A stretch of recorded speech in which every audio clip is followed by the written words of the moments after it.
Bonjour, dans cette vidéo, nous allons vous guider pour générer vos premières perspectives 3D avec Cedreo.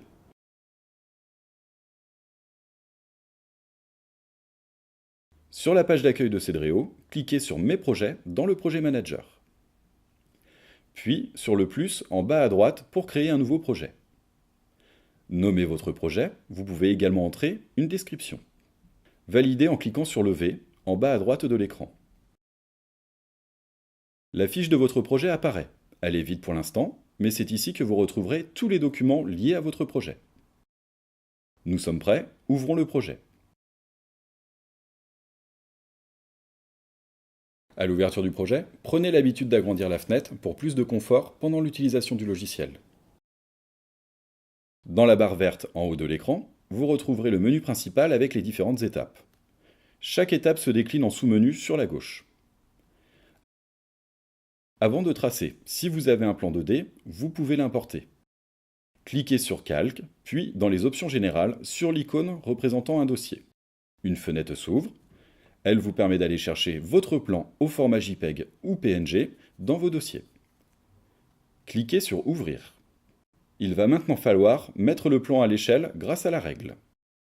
Pour ce faire, attrapez la règle et positionnez-la sur la plus grande longueur connue. Ici, 16,38 m. J'utilise la molette de la souris pour zoomer ou dézoomer et le clic droit pour me déplacer. Je renseigne 1638 cm et je valide. Le plan apparaît dans le planeur. Nous allons pouvoir tracer par-dessus.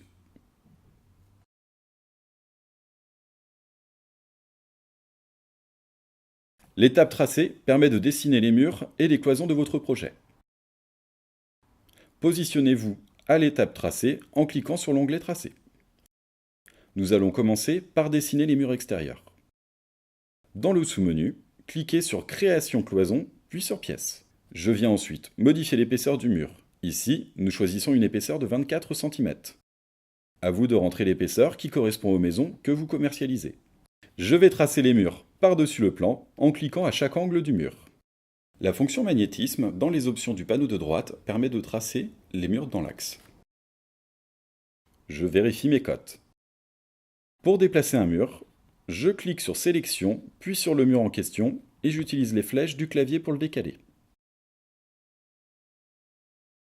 Pour les cloisons intérieures, je modifie l'épaisseur du mur à 7 cm.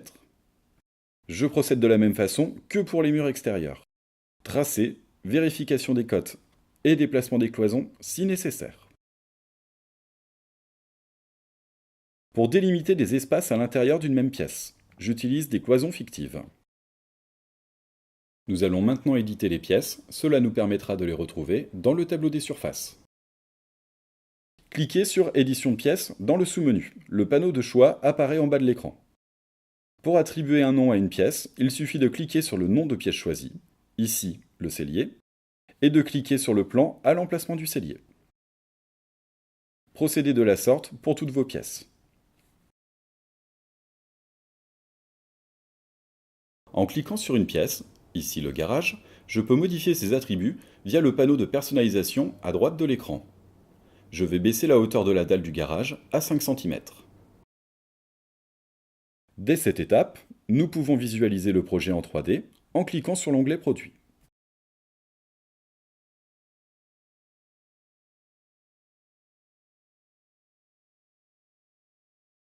L'étape ouvrant permet d'insérer tout type de fenêtres et de portes, mais aussi de créer des ouvertures. Plaçons-nous à l'onglet Ouvrant. Le sous-menu qui apparaît à gauche permet de choisir le type d'ouvrant. Je vais commencer par les portes intérieures. Je clique sur la porte correspondant à mon projet et je viens cliquer à l'endroit où je dois l'insérer. Ma porte est en place. Si nécessaire, vous pouvez la déplacer avec les flèches du clavier. Vous pouvez changer l'orientation et la direction des ouvrants grâce aux options dans le panneau à droite de l'écran. Vous pouvez dupliquer l'ouvrant en cliquant sur l'icône Dupliquer. Continuez sur le même schéma pour tous vos ouvrants.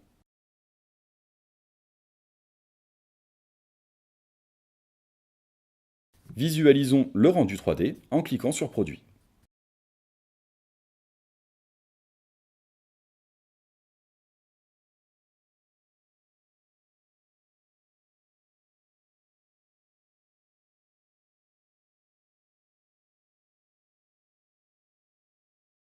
L'étape toit permet d'insérer un toit à votre projet. Pour l'insérer, il va d'abord falloir ajouter un niveau à votre projet.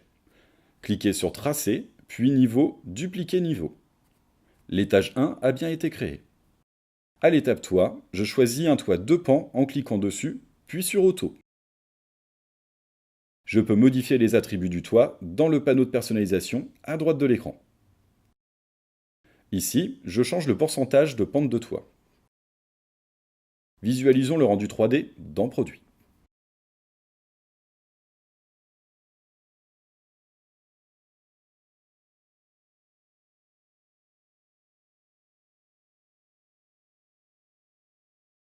L'étape extérieure permet d'organiser le terrain de votre projet. Pour placer les aménagements extérieurs, je clique sur l'onglet extérieur et je fais bien attention d'être placé au rez-de-chaussée. Je vais commencer par la pelouse. Je clique sur Terrain, puis Pelouse. Je dessine un terrain rectangle que je peux déplacer.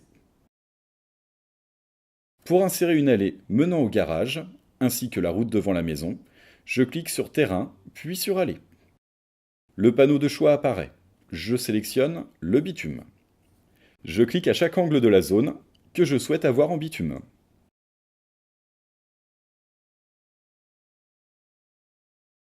Nous pouvons aussi ajouter des bordures. Je viens cliquer dessus dans le panneau de choix et je place chaque extrémité à l'endroit voulu par un clic et glisser.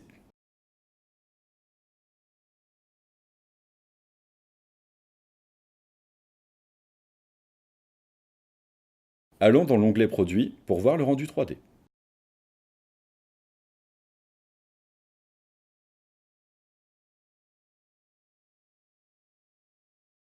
L'étape Produit permet d'insérer divers objets issus de nos bibliothèques. Et l'étape Revêtement permet de personnaliser les différents types de surfaces. Je me positionne dans l'onglet Produit et je vais aller chercher des éléments à insérer au projet. Je clique sur Extérieur Nord, limite de propriété, et je viens sélectionner la limite de propriété voulue dans le panneau de choix. Je clique à l'endroit où je veux insérer le produit. Pour le déplacer, je fais un clic et glisser.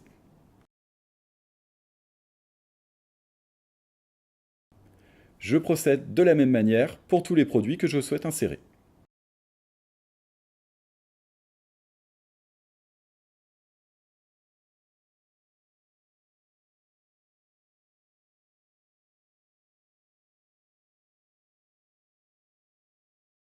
Je vais maintenant passer à l'étape Revêtement. Je clique sur Crépi. Je choisis la couleur. J'active l'option Application globale dans le panneau des options pour placer le crépi sur toute la maison en un seul clic. Avant de générer le visuel de l'extérieur, il faut meubler l'intérieur de la maison, car nous verrons qu'elle est vide à travers la baie vitrée. Je reviens à l'étape Produit, en mode 2D. Pour faciliter l'insertion des meubles, je masque le toit et le niveau supérieur en les décochant dans le panneau des options à droite de l'écran. Je vais dans Ambiance, Nordique, et je choisis un pack dans Salon Séjour. Je viens positionner le pack derrière la baie vitrée. Je viens décocher l'option collision pour placer mon pack sans difficulté. Je peux changer les fauteuils de côté en utilisant l'option symétrie. Je viens cocher toit et tous les niveaux pour les faire apparaître et je passe en 3D pour voir le résultat.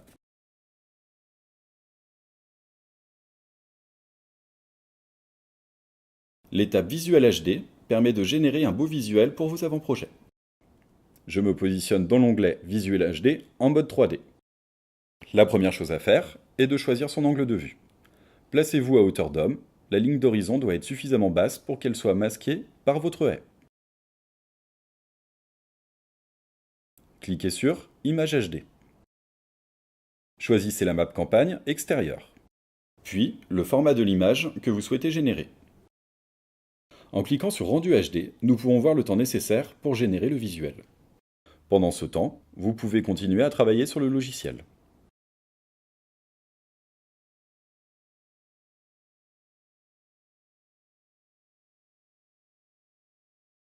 Pour revenir sur la fiche projet, nous allons fermer le planeur. Je sauvegarde le projet. On retrouve le tableau des surfaces, le plan de la maison et le visuel que nous avons généré. Maintenant, c'est à vous de jouer.